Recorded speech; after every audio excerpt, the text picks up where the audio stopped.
الحمد لله نحمده ونستعينه ونستغفره ونؤمن به ونتوكل عليه ونعوذ بالله من شرور أنفسنا ومن سيئات أعمالنا من يهده الله فلا مضل له ومن يضلله فلا هادي له ونشهد أن لا إله إلا الله وحده لا شريك له ونشهد أن سيدنا وسندنا ومولانا محمدا عبده ورسوله صلى الله تعالى عليه وسلم أما بعد فأعوذ بالله من الشيطان الرجيم بسم الله الرحمن الرحيم أمن هو قانت آناء الليل ساجدا وقائما يحذر الآخرة ويرجو رحمة ربه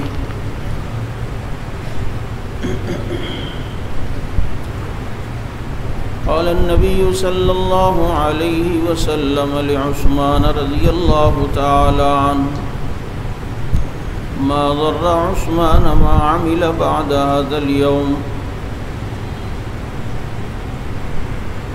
يا رب صل وسلم دائما أبدا على حبيبك خير الخلق كلهم هو الحبيب الذي ترجى شفاعته لكل هول من الأهوال مقتحم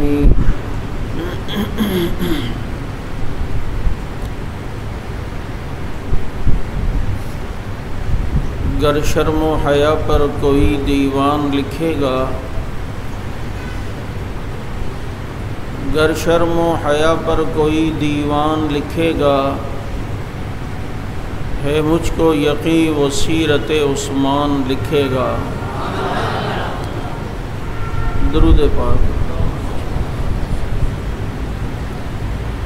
واجب الاحترام گرامی قدر سامعین عزیز ساتھی و محترم دوستوں اور معزز بزرگوں،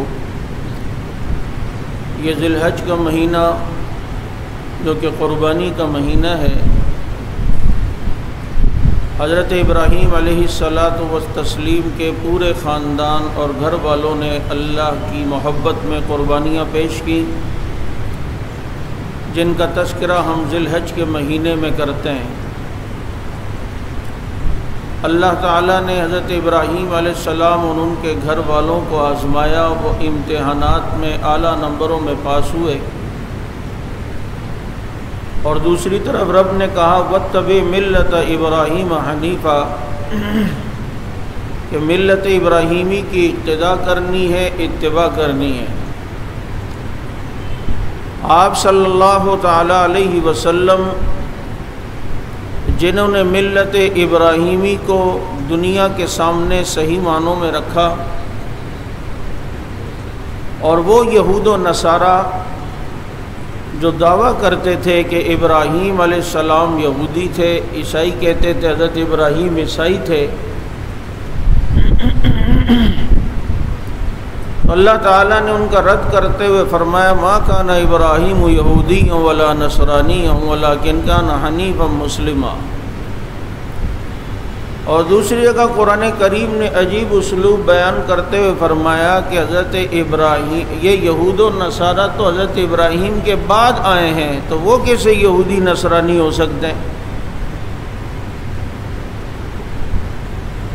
حضرت موسیٰ علیہ السلام تو حضرت ابراہیم کے بعد آئے ہیں، جن کی محبت کا دعویٰ یہودیت کرتے ہیں۔ حضرت عیسیٰ تو حضرت ابراہیم کے بعد آئے ہیں، جن کی اتباع کا دعویٰ عیسائی کرتے ہیں، تو حضرت ابراہیم کیسے یہودی نصرانی ہو گئے؟ یہ اصول سامنے رکھ کر ہمیں ایک بات پتہ چلتی ہے کہ جو یہ کہتے ہیں کہ ہمارا دین وہ جو حضور کے دین کا تھا، حضور کے زمانے کا تھا، تو ہم ان سے کہتے ہیں ایرانیوں تم تو حضرت علی کے بعد دنیا میں پیدا ہوئے ہو، ان کے زمانے میں جو ہے عبداللہ ابن سبا کی اولاد اور ان کی نسل چلے ہو، تو بتاؤ تم کہاں سے اہل سنت ہو سکتے ہو، تم کہاں سے مسلمان ہو سکتے ہو، تم کہاں سے نبی کی اتباع کرنے والے ہو سکتے ہو؟ کہ نبی کے زمانے میں تو تمہارا وجود ہی نہیں تھا۔ وہ کہتے ہیں نا ملا دو پیازا کا کہیں مناظرہ تھا ان کے ساتھ، اور ملا دو پیازا چلنا، اور جب ان کے باڑے میں گھسنے جانے لگا مناظرے کے لیے تو اپنے چپل اٹھا لی، اور یہاں تو لوگوں نے دیکھا کہ بادشاہ کا خاص آدمی، اور چون کا ہمیں دے دیں، ہمیں کہا نہیں بھائی، حضور کے زمانے میں شیعہ چپل چوری کرتے تھے۔ تو انہوں نے کہا ملا جی کتنا جھوٹ بول رہے ہم پر، اس زمانے میں ہم تھے ہی نہیں۔ کہتے وہ غلطی ہو گئی یار، وہ ابو بکر کے زمانے میں اصل میں وہ میں نے یہ پڑھا تھا، کہ ان کے زمانے میں تو ہم تھے ہی نہیں۔ کہا نہیں ابو بکر نہیں، وہ مجھے ابھی یاد آیا وہ کتاب میں تھا، حضرت عمر کے زمانے میں یہ تم لوگ چپل چوری کرتے تھے، میں نے اس لیے کہا ان کے زمانے میں ہم تھے ہی نہیں۔ کہا یار مجھ سے غلطی ہو رہی، وہ حضرت عثمان کے زمانہ تھا میرے خیال میں جب چپل چوری کا گھر، وہ بھی نہیں تھے ہم اس زمانے میں۔ ہوتی دے پترو پھر کدھر آئے ہو، جب اس زمانے نہیں، اس زمانے میں نہیں، اس زمانے میں نہیں۔ دین وہی ہے جو حضور کے زمانے کا تھا، کلمہ وہی ہے، قرآن وہی ہے، اذان وہی ہو جو حضور کے زمانے کا تھا۔ تو اب ابراہیم علیہ السلام کے پورے خاندان نے قربانیاں دی ہیں، چنانچہ یہ اتباع ابراہیمی پر سب سے پہلے حضور صلی اللہ علیہ وسلم نے جس قوم کو چلایا ہے وہ حضرات صحابہ کرام ہیں رضوان اللہ تعالی عنہم اجمعین، اور پھر آپ صلی اللہ علیہ وسلم نے ملت ابراہیمی کی صحیح تصویر دنیا کے سامنے رکھی، چنانچہ یہاں بھی امتحانات اور آزمائش کی بھٹیوں سے صحابہ کرام کو گزرنا پڑا، اور پھر اسی ذی الحج میں ایک قربانی اور ایک اللہ کی راہ میں اپنی جان کا نذرانہ پیش کرنا اس شخص کا بھی ہے کہ جس کو دنیا خلیفہ سوم کہتی ہے، جس کو دنیا ذوالنورین کہتی ہے، جس کو دنیا ذوالہجرتین کہتی ہے، جس کو دنیا مظلوم مدینہ کہتی ہے، جس کو دنیا ذوالنورین کہتی ہے، اور جس کو دنیا جامع القرآن کہتی ہے، جس کو دنیا با وفا اور با حیا ہونے کا پیکر کہتی ہے، اور جس کو دنیا حضرت عثمان بن عفان کہتی ہے۔ 18 ذی الحج اس عظیم انسان کا یوم شہادت کہ جسے یہ سعادت حاصل ہے کہ انبیاء کے بعد ساری دنیا میں اگر کسی کا تیسرے درجے پر نمبر ہے فضیلت کے اعتبار سے بھی اور خلافت کے بھی اعتبار سے، وہ سیدنا عثمان بن عفان رضی اللہ تعالیٰ عنہ۔ بنو امیہ کے چشم و چراغ حضور اکرم صلی اللہ علیہ وسلم کے دوہرے داماد ابن حجر رحمۃ اللہ علیہ نے لکھا ہے، یہ سعادت جب سے دنیا بنی ہے قیامت تک کسی کو سوائے عثمان کے حاصل نہیں کہ کسی کے گھر میں کسی نبی کی 2 بیٹیاں آئی ہوں، اگر یہ سعادت حاصل ہوئی ہے تو صرف حضرت عثمان کو حاصل ہوئی ہے۔ ان کی خصوصیات دیکھتے جائیں کہ وہ چیزیں جو اللہ نے حضرت عثمان کو دی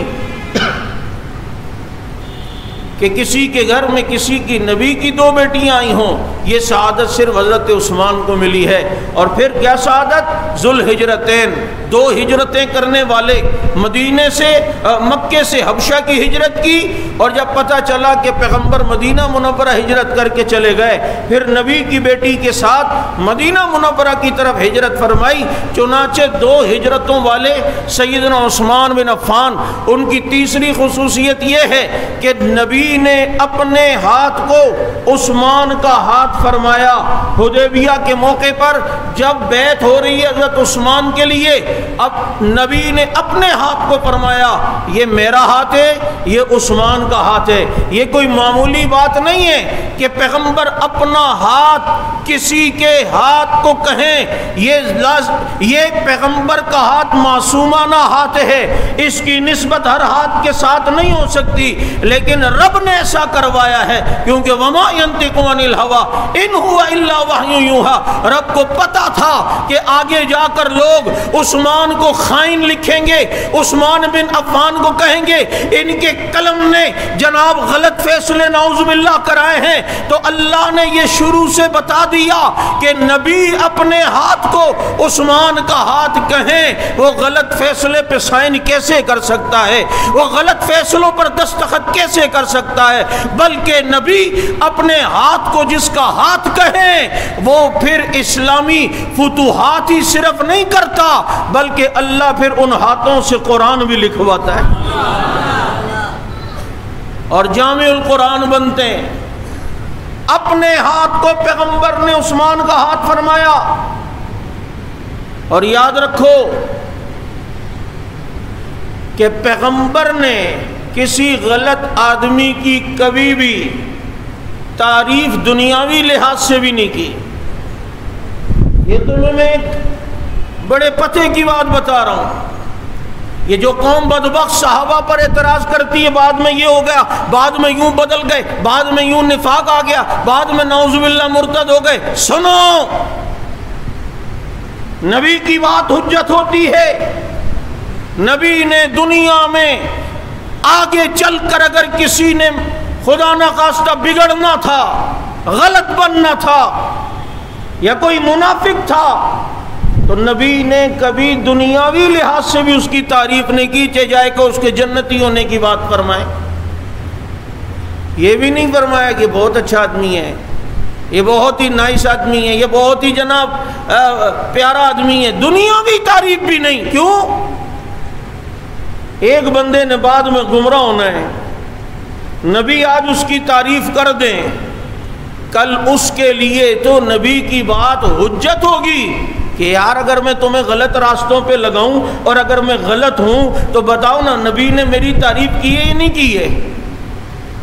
نبی نے میری تعریف کی ہے تو وہ دلیل بن جاتا، وہ دلیل ہو جائے گی۔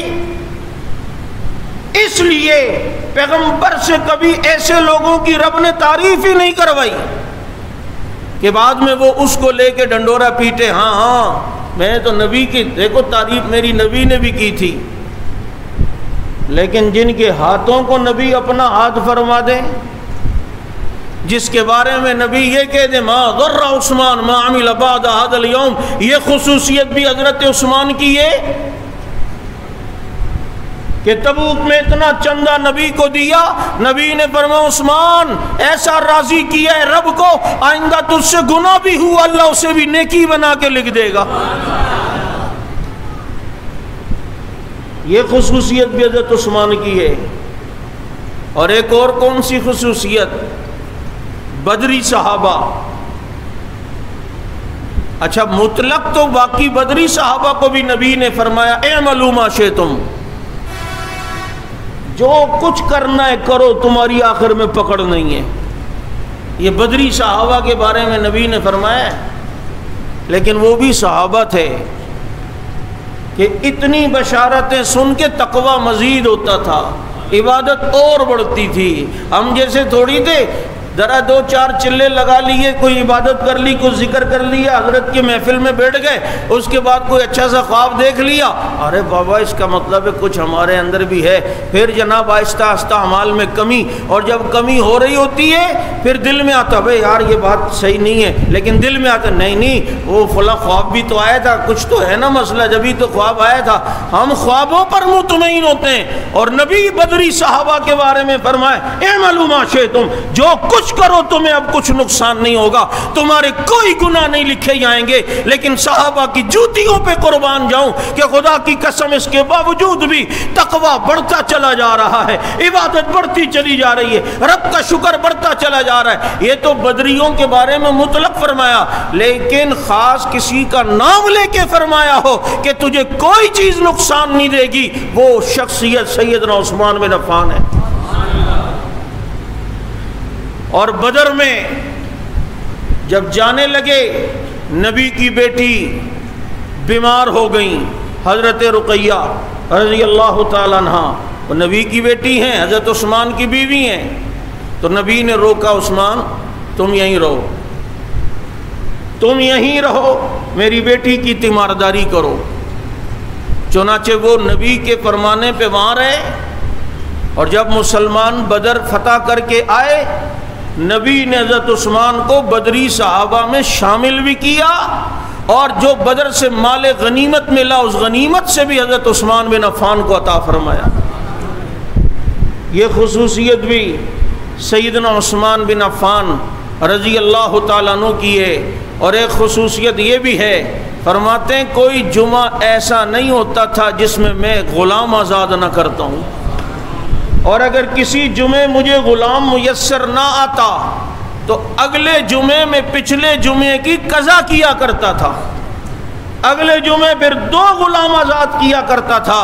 یہ بھی حضرت عثمان رضی اللہ تعالیٰ عنہ کے لیے سعادت۔ اور جب نبی، اور فرماتے ہیں حضرت عثمان، جب سے میں نے نبی کے ہاتھ میں ہاتھ دے کر بیعت کی اور میرا ہاتھ نبی کے ہاتھ سے مس ہوا، میں نے کبھی بھی اپنے اس ہاتھ کو شرمگاہ پہ نہیں لگایا، کبھی بھی گندگی جگہ پہ نہیں لگایا، کبھی بھی اس سے غلاظت کو صاف نہیں کیا، کیونکہ اس ہاتھوں پر میرے پیغمبر کے ہاتھ مس ہو چکے ہوں۔ یہ سیدنا عثمان بن عفان رضی اللہ تعالیٰ عنہ کی خصوصیت کہ یہودی سے کنواں لیا، خریدا، اور مدینہ منورہ میں ایک ہی کنواں بیر روما کے نام سے۔ چنانچہ حضرت عثمان بن عفان رضی اللہ عنہ نے اس یہودی سے کہا، وہ بڑے مہنگے داموں دیتا تھا، حضرت عثمان رضی اللہ تعالیٰ عنہ نے اس سے وہ کنواں خریدا، اور خریدا یوں کہ ایک دن حضرت عثمان کا ہوگا، ایک دن یہودی کا۔ اس نے کہا آدھا بیچوں گا، اور آدھا یہ کہ ایک دن پانی آپ کا ایک دن میرا۔ حضرت عثمان نے کہا ٹھیک ہے۔ چنانچہ اب یہ کنواں خریدا، جس دن حضرت عثمان کی باری ہوتی اپنے بھی پانی بھر کے لے جاتے، غیر بھی پانی بھر کے لے جاتے، کافر بھی پانی بھر کے لے جاتے۔ دوسرے دن جب اس یہودی کی باری آتی، وہ بیٹھا رہتا، بھی کوئی آئے گا وہ پانی بیچوں گا، لیکن کوئی آتا ہی نہیں، تو اسے پتہ ہے آج نہیں ملا تو کل مفت والا پانی ہے وہ۔ اب یہودی نے دیکھا بابا کام نہیں بن رہا، تو حضرت عثمان کے پاس آیا اور کہا آدھا بھی بیچنا چاہتا ہوں، خریدو گے؟ کہا بالکل خریدوں گا۔ وہ کنواں بھی خریدا، مکمل خریدا، اور اعلان کر دیا عثمان کے اس خریدے ہوئے کنویں سے مسلمان بھی پانی مفت بھر سکتے ہیں، کافر بھی پانی مفت بھر سکتے ہیں۔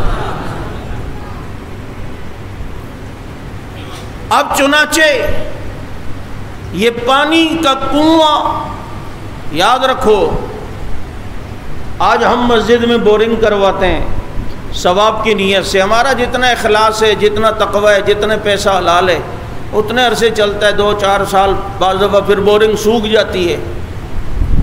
لیکن صحابہ کرام کے عملوں پہ غور کرو، انہوں نے اگر کسی چیز کی بنیاد رکھی تو وہ صدیوں تک چلتی ہے۔ اعلان کیا نا، صحابہ کے دموں میں اتنا اثر تھا، ان کی پھونکوں میں اتنا اثر تھا۔ جنگلوں میں گئے، کسی نے کہا ادھر بڑے خطرناک درندے، ایک صحابی کھڑے ہوئے، بھائی او جنگلوں کے درندوں سنو، ہم محمد کے غلام میں جنگل میں آ گئے، صبح ہونے سے پہلے جنگل خالی نہ کیا، گارنٹی نہیں ہے۔ وہ تو بات ہی ایسی کیا کرتے تھے، کوئی گارنٹی نہیں۔ شیرنی اپنے بچے کو منہ میں لے کے بھاگ رہی ہے، سانپ اپنے بچے کو منہ میں لے کے بھیڑیا اپنے بچے کو۔ ایک صاحب کہنے لگے میں نے اس جنگل کا بھی وزٹ کیا ہے، اس اعلان کا اتنا اثر ہے کہ مجھے اس پورے جنگل میں جانور تو چھوڑو ایک چونٹی بھی نظر نہیں آئی ہے۔ 1400 سال سے اس کی آواز کا اتنا اثر ہے۔ میں مدینہ منورہ الحمدللہ کئی سفر ہوئے تھے، لیکن کنویں کو باہر سے ہی دیکھا جاتا ہے، بہت بڑے باغ کے اندر ہے، بس صرف بس والے زیارت والے باہر سے زیارتیں کرواتے ہیں۔ ایک دن اللہ نے موقع دیا، ہم صبح صبح فجر کے ٹائم چلے گئے، ہمارے کراچی کا ایک ساتھی تھا، وہ مجھے اپنی کار میں لے گیا۔ چنانچہ میں کہا یار کنواں دیکھنا ہے، پانی پینا ہے۔ اب ہم باغ کے دروازے کو ابھی جھانک رہے ہیں کہ کوئی اللہ کا بندہ مل جائے، کوئی اللہ کا بندہ۔ اتنے میں دیکھا شلوار قمیض میں بندہ، اس کے کپڑوں سے اندازہ لگایا کوئی سندھ کا رہنے والا ہے۔ آواز لگایا ہم نے، سائیں اڈاچ اڈاچ۔ وہ آیا، ہم نے کہا یار پاکستان سے آئے ہیں، بڑا مہربانی اگر کنویں کی زیارت کروا لو۔ اس نے دروازہ کھول لیا، ہم گئے۔ میں نے کہا پانی اب بھی آتا ہے؟ ہاں۔ اس نے موٹر چلائی، اتنے موٹے پانی کے اس پائپ کے اندر سے اتنا موٹا پانی نکلا۔ میں نے ساتھیوں سے کہا دیکھو 1400 سال بیت گئے ہیں، عثمان کا صدقہ جاریہ آج بھی چل رہا ہے۔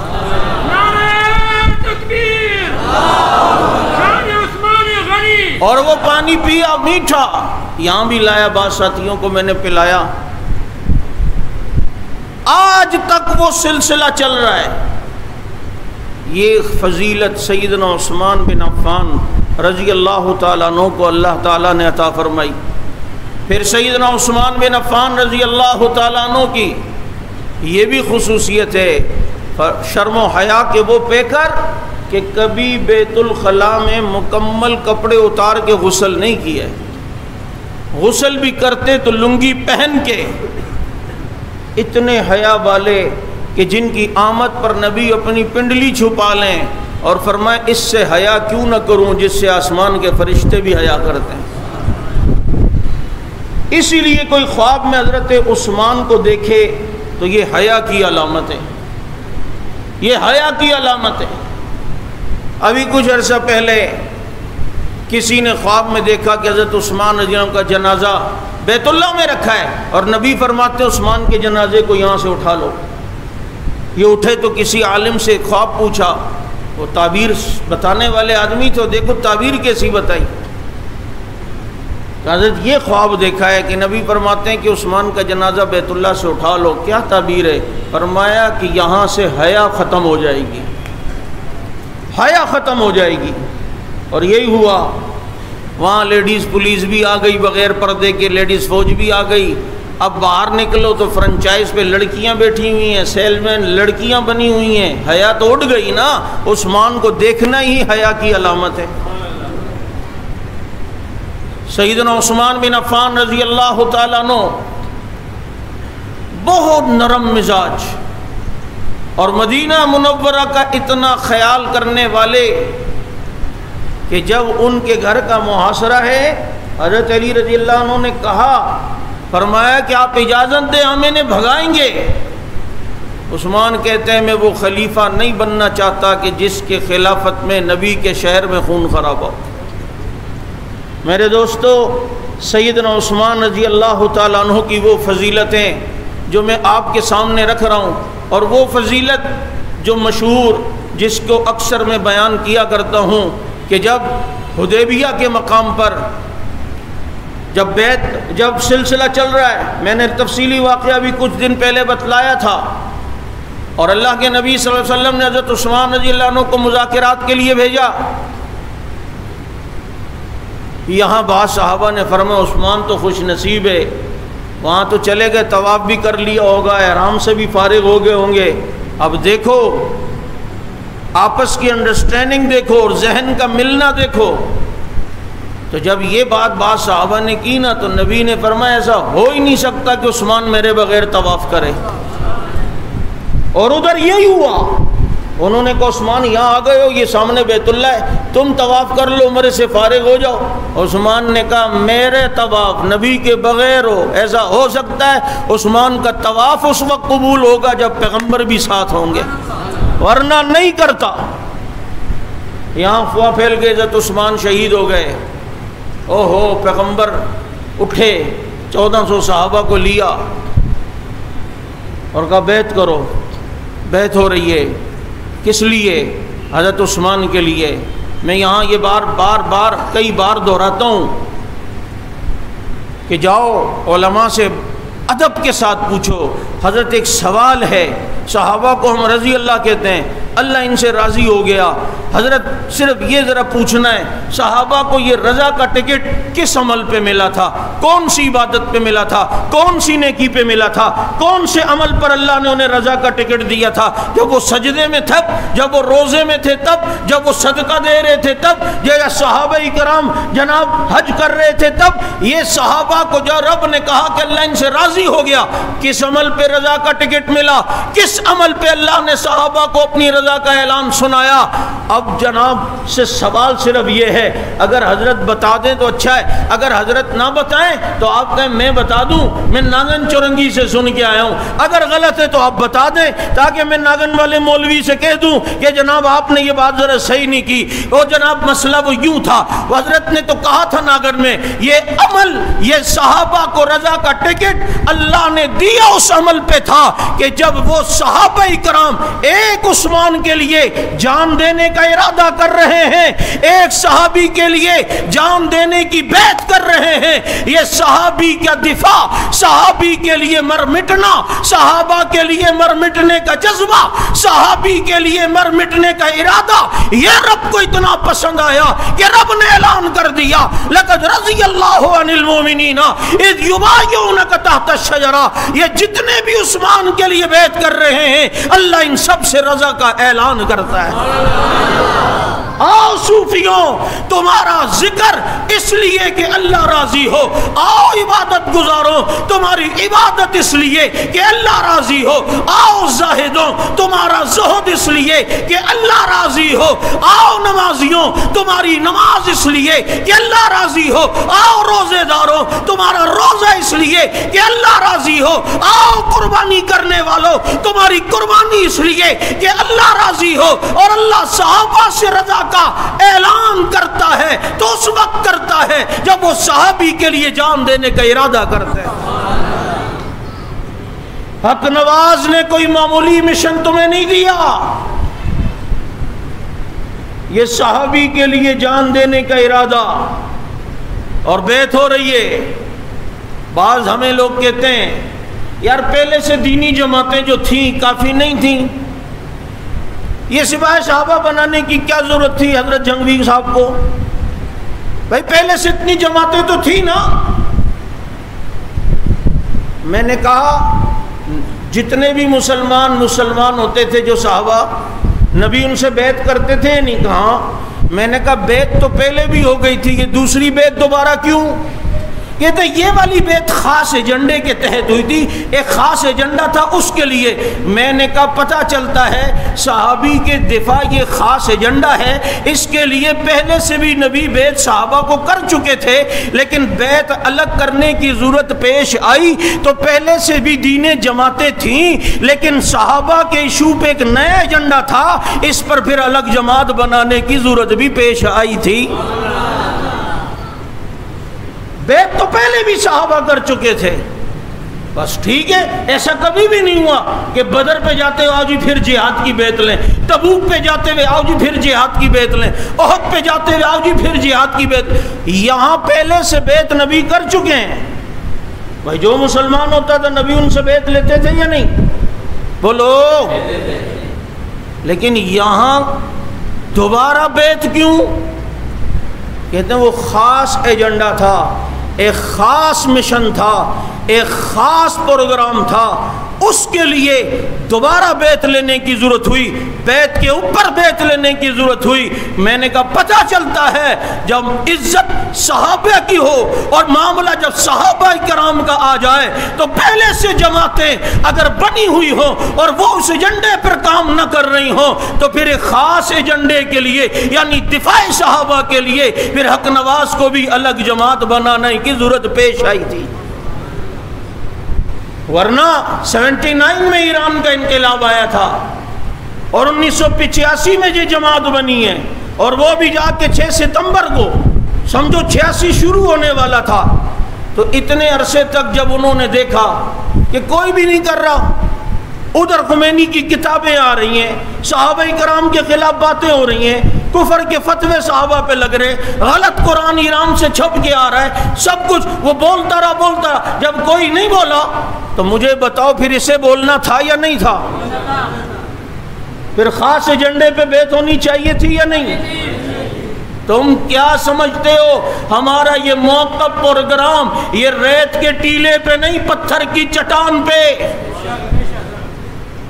کوئی کسی قسم کا اعتراض خدا نخواستہ کوئی کرتا ہے، آؤ انشاءاللہ العزیز قرآن و سنت سے اس کا جواب دیا جائے گا۔ یہ بیعت ہو رہی ہے، اور کس درخت کے نیچے؟ یہ کیکر کا درخت دیکھا ہے آپ نے؟ یہ جھاڑیاں جسے لوگ توجہ بھی نہیں دیتے، ببول کا درخت بھی کہتے ہیں اسے، یہ کیکر کے درخت کے نیچے بیعت ہوئی، لیکن چونکہ اس کانٹے دار درخت نے، جو کہ بظاہر کسی کام کا نہیں ہوتا، لیکن چونکہ نبی اور صحابہ پر صاحبان کی اس نے خدمت کی ہے، اس نے سایہ کر دیا، تو یہ جو درخت جس کی طرف کوئی توجہ ہی نہیں کرتا، جسے کوئی حیثیت ہی نہیں دیتا، جسے دنیا حقیر سمجھتی ہے، لیکن آج جب یہ صحابہ کے لیے اپنے کو پیش کرتا ہے تو اس حقیر کو رب نے اتنا بڑا بنا دیا کہ رب نے اس کا ذکر قرآن میں کر دیا، لقد رضی اللہ عن المؤمنین اذ یبایعونک تحت الشجرہ۔ یہ وہی درخت ہے جس نے نبی اور صحابہ کے لیے اپنے آپ کو پیش کیا۔ یہ کیکر کا درخت، آج سارے درخت اس درخت پہ فخر کرتے ہیں کہ اس درخت کا ذکر اللہ نے اپنی کتاب میں کیا۔ اگر دنیا کی نگاہوں میں اے صحابہ کے غلاموں تمہاری حیثیت نہ ہو، تمہیں کوئی حقیر سمجھتا ہو، تیسرے درجے کا آدمی سمجھتا ہو، تھرڈ کلاس سمجھتا ہو، پریشان نہ ہونا، نبی صحابہ کے لیے پیش کر دو، قیامت کے دن سب سے ممتاز ہو کر آؤ گے، سب سے نمایاں ہو کر آؤ گے۔ سمجھ آ رہی ہے بات؟ یہ نہیں، کیونکہ نسبت یہ آدمی کو بڑا بناتی ہے۔ کیکر کے درخت کی نسبت ہوئی، وہ درخت کتنا عظیم ہوا کہ قرآن میں جگہ مل گئی۔ ہماری نسبتیں بھی نبی کے یاروں کے ساتھ ہیں الحمدللہ، قیامت میں انشاءاللہ ممتاز ہو کر آئیں گے۔ آئیں گے یا نہیں؟ جب سب دیکھ رہے ہیں اب آ گئے سپا والے، آ گئے پاپا، یہ تو ادھر بھی بھرم ہے ان کا۔ والسابقون السابقون انشاءاللہ اولئک المقربون۔ یہ سیدنا عثمان بن عفان رضی اللہ تعالیٰ عنہ 40 دن جنہیں بھوکا پیاسا رکھا، شہادت، اتنی مظلومانہ شہادت سیدنا عثمان بن عفان رضی اللہ تعالیٰ عنہ کی۔ میرے دوستو، یہ سیدنا عثمان بن عفان رضی اللہ عنہ یہ معمولی انسان نہیں۔ آپ اس سے اندازہ کریں کہ نبی نے فرمایا ہر نبی کا ایک رفیق اور ساتھی ہوتا ہے، جنت میں میرا ساتھی عثمان ہوگا۔ یہ نبی بشارتیں سنا رہے ہیں کہ ان لوگوں کی ایمان ایسے محفوظ رہیں گے جبھی تو جنت میں بھی میرے ساتھ ہوں گے، میرے ساتھی بنیں گے۔ سیدنا عثمان بن عفان رضی اللہ تعالیٰ عنہ جن کو قرآن کریم نے چند صفات سے نوازا، مفسرین نے لکھا ہے یہ آیت حضرت عثمان کے بارے میں آئی، امن ہوا قانت آناء اللیل ساجدا وقائما یحذر الآخرۃ ویرجو رحمت ربی۔ یہ عاجزی کرنے والا، یہ خشوع کرنے والا، یہ راتوں کو جاگنے والا، یہ اللہ کے سامنے کھڑا ہونے والا، اور ویحذر الآخرۃ، آخرت کے معاملے میں ڈرنے والا۔ آج دیکھیں فلسفہ آخرت کیا ہے کہ لوگوں کے دلوں میں تقوی پیدا ہو۔ کوئی بےایمانی نہیں کرتا، کیوں؟ اس کے ذہن میں آخرت ہے۔ کوئی چوری نہیں کرتا، کیوں؟ اس کے ذہن میں آخرت کا جواب ہے کہ کہیں میں نے کھڑا ہونا ہے۔ بھائی یہ تقوی کے عروج پر کیوں کہتے ہیں کہ آخرت کا جواب دینا ہے، آخرت کا ڈر ہے۔ ایک تو آپ کسی کے بارے میں کہیں یار اس کو آخرت کا بہت بڑا ڈر ہے، ایک جس کے بارے میں رب کہے اس کو آخرت کا بڑا ڈر ہے۔ وَيَحْذَرُ الْآخِرَةَ، یہ آخرت کے معاملے میں بہت گھبراتا ہے، آخرت کے معاملے میں بڑا فکر مند ہے۔ تو مجھے بتاؤ جس کے آخرت کے ڈر کی گواہی رب دے، پھر اس کی عبادت میں خشوع بھی کتنا ہوگا، پھر اس کے تقوی کے اندر عروج بھی کتنا ہوگا۔ اور وَيَرْجُو رَحْمَتَ رَبِّ، اپنے رب کی رحمت کا امیدوار بھی ہے۔ عثمان اپنے رب کی رحمت کا امیدوار ہے، اور اس رب کی رحمت کے امیدوار ہونے کی گواہی خود خالق کائنات دے رہے ہیں۔ یہ صفات سیدنا عثمان بن عفان رضی اللہ تعالیٰ عنہ کے متعلق ہیں۔ اللہ کے نبی نے اپنی 2 بیٹیوں نے نکاح میں دیں، حضرت رقیہ رضی اللہ تعالی عنہ ان کا انتقال ہوا تو نبی نے اپنی دوسری بیٹی حضرت ام کلثوم رضی اللہ تعالیٰ عنہ ان کے نکاح میں دیں. ان کا بھی انتقال ہوا. اس موقع پر نبی کا وہ مشہور جملہ کہ میری 40 بیٹیاں ہوتی یکے بعد دیگرے سب کا نکاح عثمان سے کرتا جاتا. ایک مرتی دوسری کا نکاح, دوسری مرتی تیسری کا نکاح. آج آپ کسی جگہ رشتے کی بات کریں, بچی کا معاملہ آپ کو پتہ ہے کتنا حساس ہوتا ہے. ماں باپ بڑے سوچ سمجھ کے دیتے ہیں, کئی استخارے کرواتے ہیں, کئی مرتبہ لڑکے کا بیک گراؤنڈ معلوم کرنے کے لیے اس کے محلے سے تفتیش ہوتی ہے. نبی اپنی بیٹیاں ایسے ہی دے دیں کسی کو؟ اور کہتے ہیں امام ابو حنیفہ رحمۃ اللہ علیہ کے پڑوس میں ایک رافضی ہوتا تھا, وہ حضرت عثمان کو مسلمان نہیں سمجھتا تھا. امام ابو حنیفہ کی قدر کرتا تھا محلے داری کی وجہ سے. ایک دفعہ امام صاحب نے اسے کہا ایک رشتہ آیا ہوا ہے, ایک نوجوان لڑکا بہت خوبصورت ہے اور مالدار بھی بہت ہے. تو میں نے کہا آپ پڑوسی ہیں تو پہلے آپ کی گھر میں بیٹی ہے اس کی بات کروں. انہوں نے کہا بس آپ کا اگر اس پر اعتماد ہے تو میرا بھی اعتماد ہے. کہا دیکھ لو. کا دیکھنے کی کیا ضرورت, بس آپ کا اعتماد ہے اور آپ نے پسند کر لیا ہے تو بہت ہے. کہا کہ لیکن بات تو سنو نا, مالدار بھی ہے, دولت مند ہے, خوبصورت ہے, کاروبار بھی ہے اور وجیح بھی ہے, قد کاٹ بھی اچھا ہے, نسب بھی بہترین ہے. ایک مسئلہ یہ ہے کہ وہ ہے یہودی, مسلمان نہیں ہے. وہ غصے ہو گیا حضرت امام ابو حنیفہ رحمۃ اللہ علیہ پر. کہا کہ آپ کا دماغ ٹھیک ہے, اللہ کے بندے آپ اتنے بڑے مولوی عالم ہیں, اتنے بڑے امام ہیں, اور میں کیا کسی یہودی کو اپنی بچی دوں؟ کہا کھوتی دیا تو پھر نبی اپنی بچی کیا کسی یہودی یا کسی غیر مسلم کو دیں گے؟ پھر اس نے جو ہے وہ توبہ کی, اس کو بات سمجھ میں آ گئی کہ واقعی, اور یہ سمجھ کسی کسی کو آتی ہے, سمجھ کسی کسی کو آتی ہے. تو کتنے استخارے کروائے جاتے ہیں بچی کے معاملے میں, اور نبی تو ہیں ہی صاحب وحی. اوہو, پھر بتاؤ پیغمبر کا فیصلہ اپنی بیٹیوں کے حق میں اگر کسی کے لیے آیا ہے, دنیا اسے عثمان بن عفان کہتی ہے. اور آخری بیٹی کا جس کے حق میں آیا ہے, دنیا اسے علی المرتضیٰ کہتی ہے. ہم زلف ہیں حضرت حیدر کے, حضرت عثمان ہم زلف ہیں. اب جب دیکھا نا کہ یہاں سے ذوالنورین کی فضیلت ہو رہی ہے, اب کہاں جائیں؟ اگر عثمان کو برا کہیں گے تو پھر نبی کی 2 بیٹیاں, تو پھر ایک نئی بات لے کر آئے. تو وہ دونوں نبی کی سگی بیٹیاں ہی نہیں تھیں,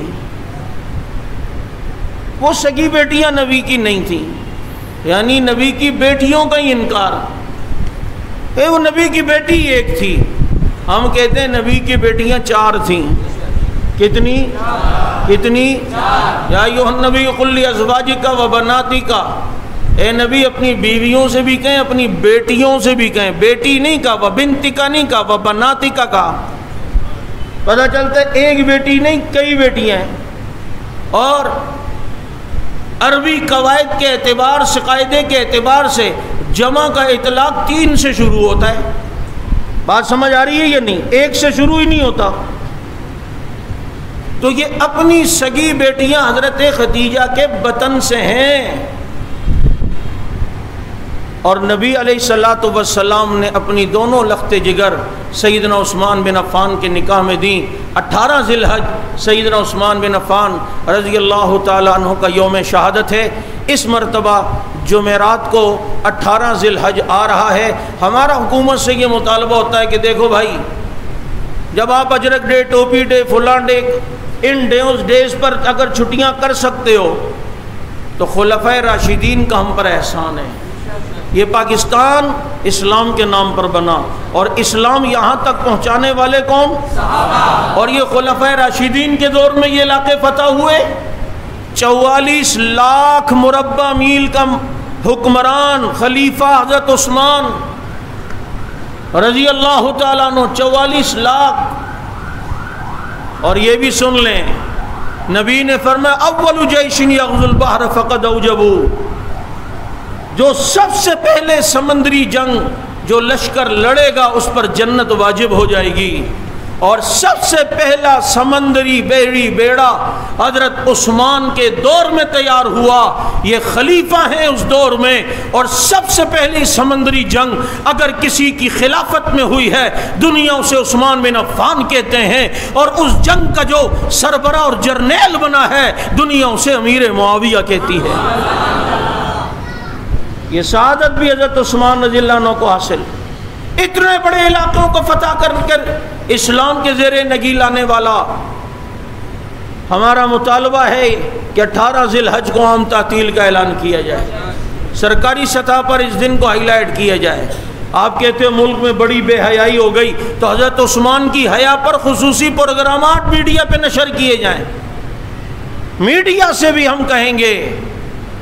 محرم تو ایسا آتا ہے کہ جیسے ہم سمجھتے ہیں کہ تم بھی وہی ہو، یہ دن آتے اور گزر جاتے ہیں، تمہیں نبی کی 2 بیٹیاں جس کے گھر میں ہو وہ عثمان نظر نہیں آتا۔ ہم پہلے بھی حکومت سے یہ مطالبہ کرتے رہے، اب بھی کرتے ہیں، اگر اس دن عام تعطیل کا اعلان نہیں ہوتا انشاءاللہ 18 ذی الحج کو ہمارا مطالباتی جلوس اپنی شان و شوکت سے نکلے گا۔ آپ آئیں گے؟ جمعرات کو ظہر کے بعد لسبیلا چوک سے اپنی منزل تک انشاءاللہ یہ جلوس ہوگا۔ حضرت عثمان رضی اللہ تعالیٰ عنہ کو خراج تحسین پیش کیا جائے گا۔ یہ کوئی ثواب یا عبادت ہم نہیں سمجھتے، ہم کہتے ہیں چھٹی لے دو، ہم نہیں آتے، یہ تو مطالبات کا ایک طریقہ ہے۔ اس لیے 18 ذی الحج سیدنا عثمان بن عفان رضی اللہ تعالیٰ عنہ کے یوم پر انشاءاللہ العزیز مدح صحابہ جلوس بعنوان سیدنا عثمان بن عفان رضی اللہ تعالیٰ عنہ ہوگا۔ آپ حضرات تمام شرکت فرمائیں، اللہ تعالیٰ سمجھ عمل کی توفیق عطا فرمائے۔ وآخر دعوانا الحمدللہ رب